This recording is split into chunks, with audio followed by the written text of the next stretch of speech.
The joke landed like a champagne cork popping, light, careless, meant to celebrate. "No one can kick us out now," my sister said, twirling the keys around her finger like a metal she'd earned. The metal clinked, everyone laughed, and I smiled back, because that's what I've always done in this family. Smiled, nodded, kept my mouth shut. What they didn't notice, what they'd already forgotten, was that the lease they were treating like a trophy had my name on it.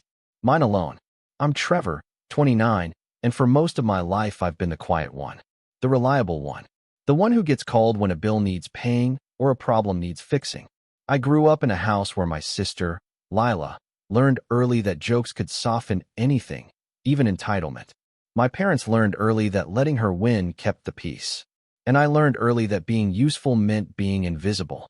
It wasn't dramatic or cruel in obvious ways. It was subtle, a pattern, like water wearing down stone. The apartment wasn't supposed to be a family thing. That's important. I found it myself after my last lease ended. 2 bedrooms, decent light, a landlord who wanted stability more than top dollar. I toured it alone, asked the questions, read every clause twice. When the landlord said he preferred one responsible tenant, I didn't hesitate. I had steady income, clean credit, references. I signed. It felt like a grown-up milestone, the kind people post about with proud captions. I didn't post. I just breathed easier knowing I had a place that was mine. Then my parents called. They were worried about Lila. That's how it always starts. She'd just broken up with her boyfriend, or he'd broken up with her. Details blurred depending on who told it. She needed somewhere temporary. A few months. Just until she got back on her feet. My mom used the word family the way people use duct tape. My dad said it would mean a lot to him. I said yes because saying no has never come easily to me, and because I believed them when they said temporary. Lila moved in with suitcases and energy and plans. At first, it was fine. She cooked once in a while, laughed loudly, told stories that painted herself as the brave survivor of other people's messes. She borrowed things and forgot to return them. She invited friends over without asking. Small stuff. Annoying, but manageable. When I mentioned boundaries, she'd grin and say, "Relax, Trev. We're family." The word did a lot of heavy lifting. The first hint of disrespect came disguised as gratitude. My parents came over one Sunday with takeout, and that proud, assessing look they get when they're in someone else's space. My mom walked through the apartment like she was inspecting a showroom, touching shelves, commenting on the light. "This place suits Lila," she said, as if I wasn't standing there. My dad clapped me on the shoulder and thanked me for helping out. Not for sharing my home, for helping out. The implication settled in my chest and stayed there. Weeks passed. Temporary stretched. Rent came due. I covered it, then covered it again. Lila said she was waiting on a paycheck, then a freelance client, then a better opportunity. I kept a spreadsheet because that's how my brain works. Numbers calm me when people don't. I told myself it would even out. Families do that, right? They balance eventually. The keys happened on a Friday night. We were all there. My parents, Lila, a couple of her friends who drifted in like it was a housewarming. My dad handed Lila a small box, smiling. Inside were spare keys, freshly cut, shining. "Just in case," he said. Lila laughed and made the joke. Everyone laughed. I smiled. I felt something shift, like a hinge loosening. I remember looking at the lease folder on the shelf, the one with my name typed cleanly at the top, and thinking how strange it was that paper could be so quiet while it held so much weight. No one asked me. No one checked. It was assumed. It always is. Later that night, after the guests left and the apartment settled into its familiar hum, Lila leaned against the counter and told me she was thinking of redecorating. "We should make it feel more like ours," she said. "Ours?" I said we could talk about it.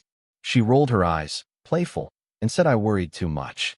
"You're safe now," she added, tapping the keys against the counter. "We are." I lay awake listening to footsteps that weren't mine, doors opening and closing, the clatter of a life expanding into the space I'd carved out for myself. I thought about how easy it had been for them to forget the order of things. How comfort can turn into claim without anyone noticing the line it crosses. I thought about the landlord's words, "one responsible tenant," and the way responsibility sticks to you once people realize you'll carry it.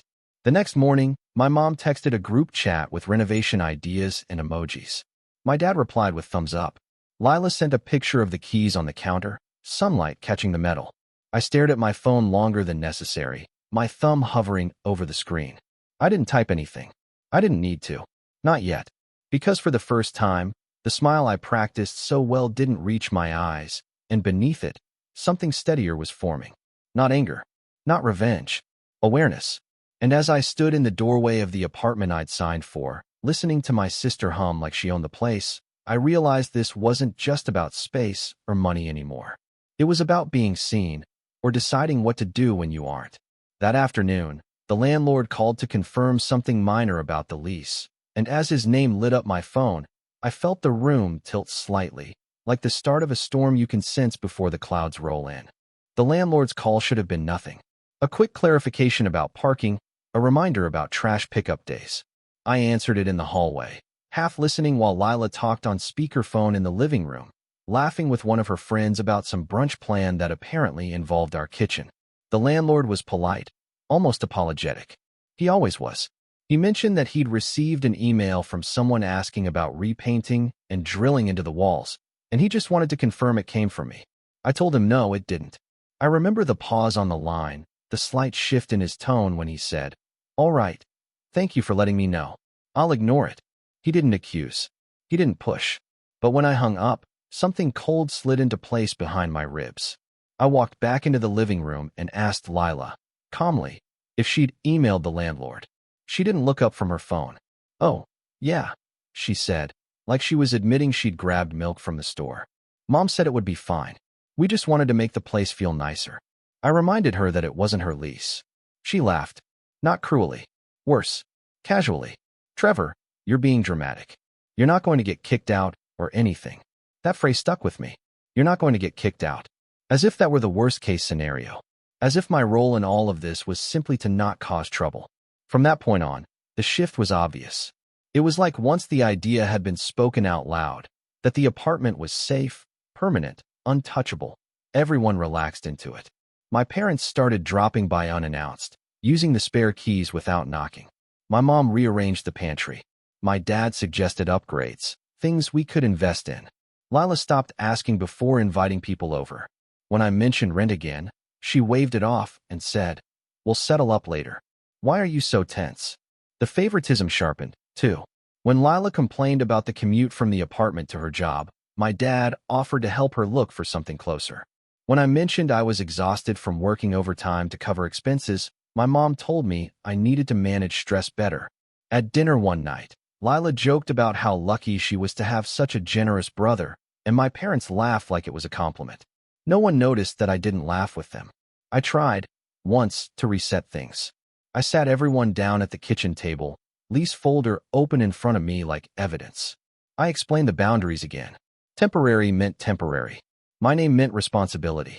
I needed help with rent, or a timeline, or something concrete. My dad sighed heavily, like I'd disappointed him. My mom said she didn't like the tone I was using. Lila crossed her arms and said I was making her feel unwelcome. That word again. Family. I folded first. I always did. The breaking point didn't arrive all at once. It crept in through a series of small humiliations.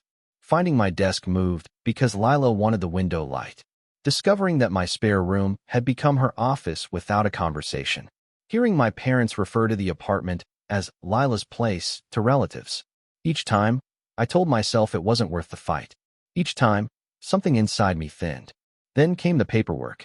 I found it by accident, shoved into the mail slot with a stack of flyers.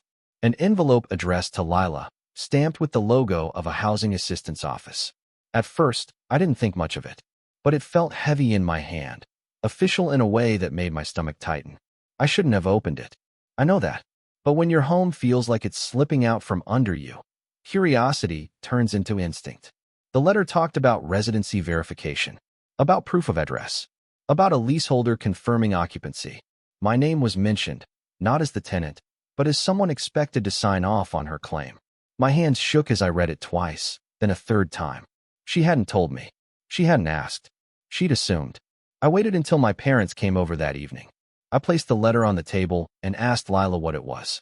She went pale for half a second before recovering, smiling too quickly. "Oh, that?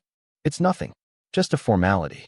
My mom immediately jumped in, saying it was smart of Lila to plan ahead.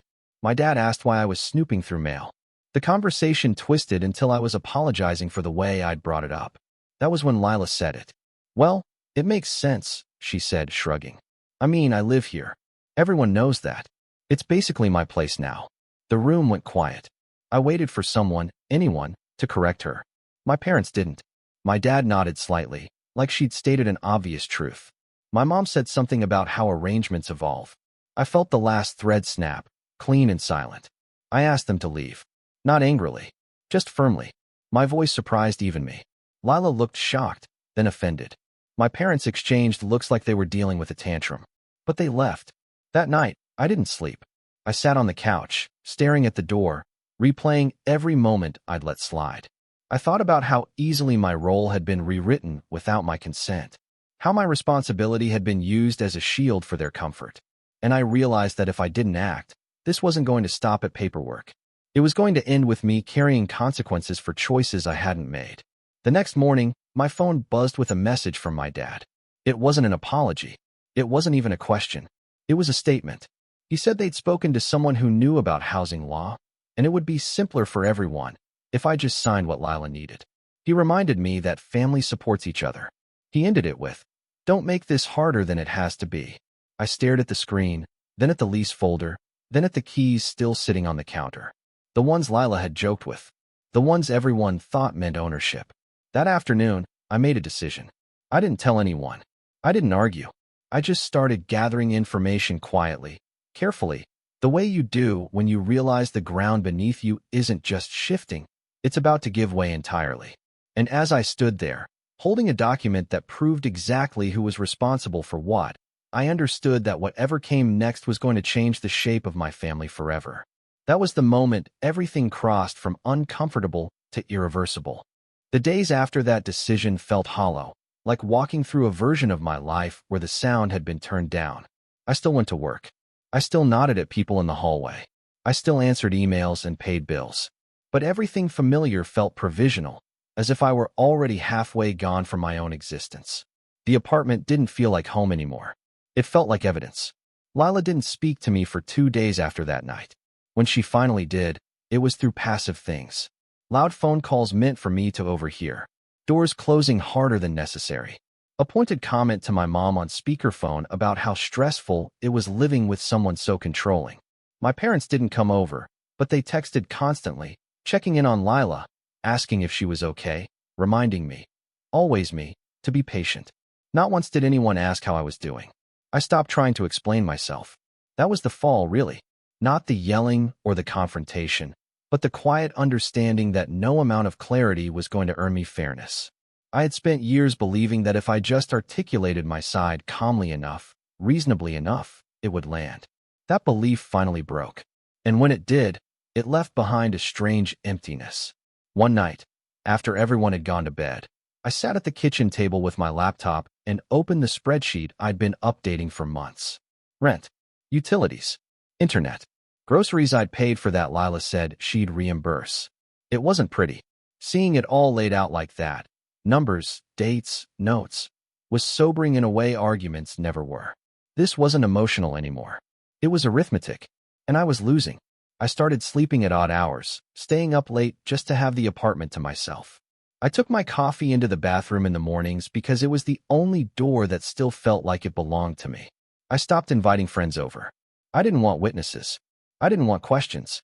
I told myself it was temporary, but deep down I knew I was shrinking to fit a space that was no longer mine. Rock bottom didn't announce itself with drama. It came on a Tuesday, in the form of a bank notification. I'd covered rent again, plus a utility bill that was higher than usual because someone had started running the heater nonstop. My account dipped lower than it had in years. I stared at the number and felt something heavy settle in my chest. Not panic. Shame. I was 29 years old, with a stable job, living in an apartment I paid for, and I felt financially cornered by my own family. That night, I took a walk. No destination, just movement. The city felt indifferent in the best possible way. Streetlights didn't care about family dynamics. Sidewalks didn't expect anything from me. I realized, somewhere between two quiet intersections, that I had been living my life like a supporting character in other people's stories. Helpful, dependable, easily rewritten. And I was tired, bone-deep tired. So I started small, quiet, almost invisible.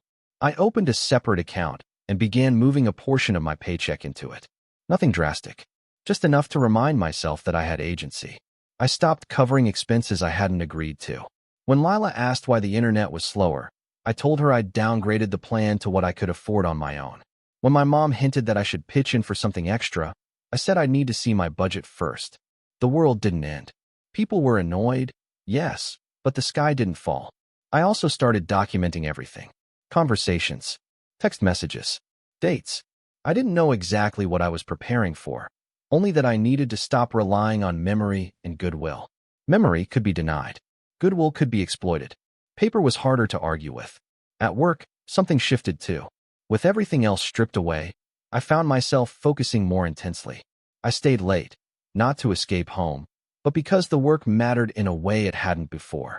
I volunteered for a project no one else wanted, one that required long hours and meticulous attention.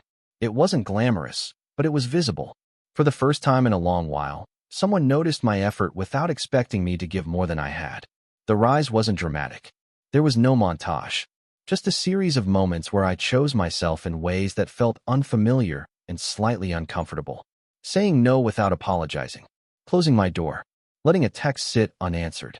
Each one felt like lifting a weight I didn't realize I'd been carrying. Lila noticed the change before my parents did. She accused me of being distant, of pulling away. She asked if I was planning something, half joking, half suspicious. I told her I was just tired. That wasn't a lie, but it wasn't the whole truth either. One evening, while she was out, I reorganized my room. I boxed up things I didn't need. I cleared my desk. I placed the lease folder in a lockbox I'd bought on my way home from work, something solid and unassuming that slid neatly under my bed. When I locked it, the clicks sounded louder than it should have. Final. My parents invited me to dinner that weekend. I almost didn't go, but I did. Sitting at their table, listening to them talk about Lila's plans, her stress, her future, I felt oddly calm. When they asked how things were going, I said I was managing. My dad nodded, satisfied. My mom smiled like she'd checked something off a list. They didn't push. They didn't need to. They thought they knew the shape of me. On the walk home, I realized something else. Rock bottom hadn't been losing control of my space or my money. It had been losing my sense of self. And I was starting to get that back. Not loudly, not with confrontation, but with intention. The apartment was still tense. Lila was still entitled. My parents were still blind. Nothing on the surface had resolved. But underneath it all, something fundamental had changed. I was no longer waiting for permission to exist in my own life. A few days later, I received an email confirmation for an appointment I hadn't told anyone about yet. I read it twice, then closed my laptop and sat there, breathing evenly, feeling the weight of what I was setting in motion. It wasn't revenge. Not yet. It was preparation. Stability. The slow construction of a future that didn't require me to disappear. That night, as I lay in bed listening to the familiar sounds of the apartment, I didn't feel trapped. I felt ready. And somewhere between the hum of the heater and the distant traffic outside, I understood that the worst part was over. The next part would be something else entirely. The appointment turned out to be quieter than I expected. No dramatic office. No raised voices. Just a small room, a desk, and someone whose job it was to explain consequences without emotion. I sat there with my folder open, documents neatly organized, my name cleanly printed where it mattered. For the first time since all of this began, I wasn't explaining how I felt. I was explaining facts. The person across from me listened carefully, asked clarifying questions, confirmed details. When I finished, they nodded once and said something that stuck with me long after I left. Responsibility gives you options. You just have to decide when to use them. I walked out of that building lighter than I'd felt in months.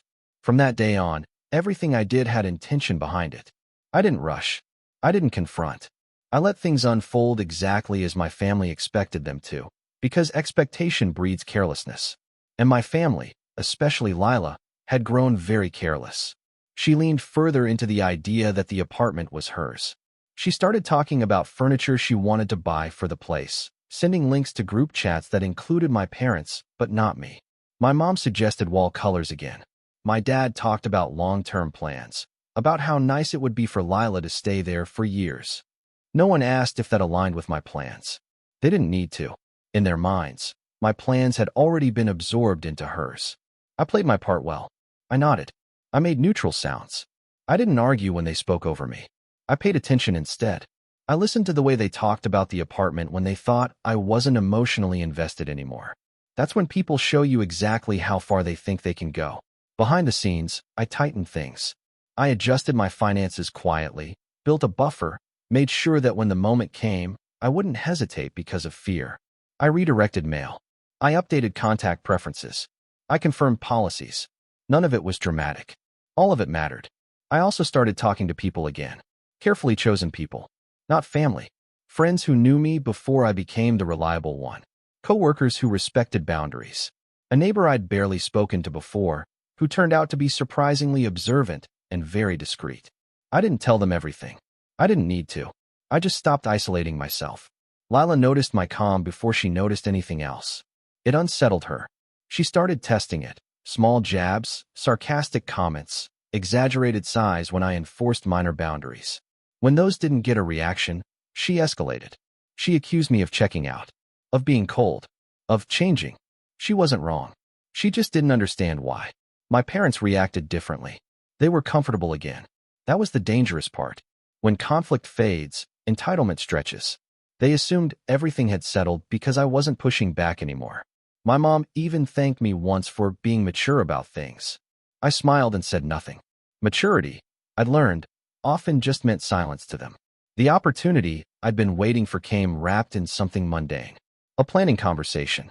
Lila announced, proudly, that she'd invited friends over for a small celebration the following weekend. Nothing wild, just people she cared about. She said it casually, as if she were doing me a favor by informing me at all. My parents were thrilled. My mom suggested bringing food. My dad offered to help move some furniture around to make space. I asked one question. How many people? Lila shrugged. A few. What? I nodded. Just wondering. That was it. No argument. No warning. Just a quiet note made in my head. Over the next few days, I watched them plan. Watched them treat my apartment like a venue. Watched them assume permanence. I let it happen because every assumption was another thread they were wrapping around themselves. I finalized arrangements. Confirmed dates. Checked timelines. Everything aligned more neatly than I'd expected. When you stop fighting the current and start steering instead, things move faster. The night before the gathering, my mom came by early with groceries. She moved through the apartment confidently, opening cabinets, shifting items, narrating her thoughts aloud. At one point, she paused and said, "You know, Trevor, you really lucked out with this place. It's perfect for Lila." I looked at her and, for the first time, didn't feel the familiar sting. I felt clarity. "It is a good place," I said. That was all. Lila came home later, energized, keys dangling from her hand the way they always did now. She talked about music playlists, seating arrangements, who might stay late. She never asked if it was okay. She didn't have to. Not in her mind. That night, I opened the lockbox and reviewed everything one last time. Documents. Notes. Dates. I didn't feel angry. I felt focused. This wasn't about humiliating anyone. It was about reclaiming something I'd let slip too far. I slept better than I had in weeks. The day of the gathering arrived quietly. Sunlight through the windows. The hum of anticipation. Lila left early to run errands, humming to herself, confident and unbothered. My parents texted about arrival times. Everything was proceeding exactly as expected. I sat at the kitchen table with a cup of coffee and my phone face down beside me, waiting for the moment when preparation would turn into action. There was a calm certainty in my chest, the kind that only comes when you've already made peace with the outcome. By mid-afternoon, the first knock came at the door. I didn't answer it. I wasn't supposed to. That wasn't my role anymore. Instead, I stood, straightened my jacket, and checked the time. Everything was in motion now. I didn't answer the first knock because I didn't need to. I wasn't hosting anything. I wasn't welcoming anyone. The apartment was quiet in a way it hadn't been in months, the kind of quiet that feels earned. I took my time. I finished my coffee. I watched the light slide across the floor and thought about how strange it was that something so simple could feel like control. The second knock came louder, impatient. Then voices. Lila's, bright and performative. My mom's, cheerful and loud enough to be heard through the door. A laugh, Then confusion when the handle didn't turn. I stood up, walked to the bedroom, and slid the lockbox out from under the bed. I opened it, checked the contents one last time, and closed it again. I put it back. I didn't rush. When I finally stepped into the hallway and opened the door, the look on Lila's face told me everything. She was holding a bag of decorations. My parents stood behind her with containers of food, smiling mid-sentence until they saw me. The smiles froze. There was a moment of collective confusion, like everyone had missed a cue. "What are you doing?" Lila asked. Not hello. Not are you okay. What are you doing? I live here, I said. My voice sounded steady to my own ears. That surprised me. She scoffed and stepped forward, reaching for the handle. I didn't move out of the way. She stopped short, eyes narrowing. Move, Trevor. People are coming. I know, I said. That's why I asked how many. My dad cleared his throat. My mom looked between us, already anxious. Trevor, she said, using the tone she reserved for smoothing things over. Don't do this now. Now is exactly when, I replied. I stepped aside and let them in. Not into the apartment. Into the conversation. The hallway echoed with arriving footsteps and voices, friends Lila had invited, all expecting a celebration. Lila turned to them and forced a laugh. Give us a minute, she said. Little family thing. She turned back to me, her face tight. What is going on? I told her calmly. I told all of them. I explained that I had informed the landlord of unauthorized communications, that I had clarified occupancy, that I had withdrawn consent for long-term residency. I explained that I had the legal right to do so, because the lease was mine and always had been. I didn't raise my voice. I didn't insult anyone. I didn't need to. My mom's face drained of color. My dad's jaw tightened. Lila stared at me like I'd spoken a foreign language. You can't just, she started. I can, I said. And I have. My dad tried a different approach. He stepped closer, lowered his voice. Son, let's not embarrass anyone. We can talk about this privately. This is private, I said, gesturing around us. This is the reality you all ignored. Lila laughed sharply. You're overreacting. This is insane. I reached into my pocket and pulled out my phone. I didn't show them anything yet. I just held it. I gave notice, I said. Proper notice. I documented everything. I followed the process. There's a timeline. It's not immediate, but it's final. The hallway had gone quiet. Lila's friends were pretending not to listen and failing. My mom looked at them, then back at me, panic creeping in. Trevor, she said softly. Where is Lila supposed to go? That question did something to me. Not because it hurt, but because it clarified everything. I realized then that no one had ever asked where I was supposed to go when I was covering everyone else. I took a breath. I don't know, I said. But that's not my responsibility anymore. Lila exploded. Not yelling, exactly, but unraveling. She accused me of betrayal, of selfishness, of turning my back on family. She said I was ruining her life over paperwork. My parents tried to calm her, tried to talk over me, tried to salvage the moment. I let them talk. When they ran out of words, I spoke again. I didn't do this to punish anyone, I said. I did it because you left me no other option. You treated my responsibility like a loophole. You treated my silence like permission. My dad opened his mouth to argue, then stopped. For the first time, he looked unsure. My mom's eyes filled with tears. Lila stared at me like she didn't recognize me anymore. I stepped back into the apartment and closed the door. Not slammed. Closed. The click of the lock echoed louder than I expected. Outside, the celebration dissolved. I heard murmurs, apologies, awkward goodbyes. Footsteps faded. The hallway returned to its usual quiet. I leaned against the door and exhaled. My hands were shaking, but my chest felt light. The fallout came fast and messy. Texts, calls, messages from relatives who'd heard a version of the story already twisted. I didn't respond immediately. I didn't need to. I had already said everything that mattered. Lila moved out within the timeline I'd set. She packed loudly, dramatically, making sure I heard every box hit the floor. My parents came to help her. They didn't look at me. I didn't try to stop them. When the door closed behind her for the last time, the apartment felt bigger than it ever had. My parents didn't speak to me for weeks. When they finally did, it wasn't an apology. It was cautious, measured, different. They asked how I was doing. Not how Lila was doing. How I was doing. I answered honestly. Better. At work, the project I'd taken on paid off. I was recognized. Offered more responsibility. More pay. I accepted without guilt. I started making plans that didn't involve accommodating anyone else's expectations. I rearranged the apartment the way I wanted, not to prove a point, just because I could. I replaced the lockbox with a filing cabinet. I hung art I liked. I invited friends over without checking with anyone. The space became mine again, slowly, naturally. Months later, my mom came by alone. She stood in the doorway like a guest, not an owner. She apologized. Not perfectly, not completely, but sincerely enough that I believed it. She said she hadn't realized how far things had gone. I told her that realization mattered more than the words. Lila and I don't have the relationship we used to. That might never come back. I've made peace with that. Peace, I've learned, isn't the absence of conflict. It's the presence of boundaries. I still have the lease. It expires next year. I'll decide what to do with it when the time comes. For now, I wake up in a home that feels like mine, drink coffee in my kitchen, and answer only to myself. They thought keys meant ownership. I learned that responsibility means choice.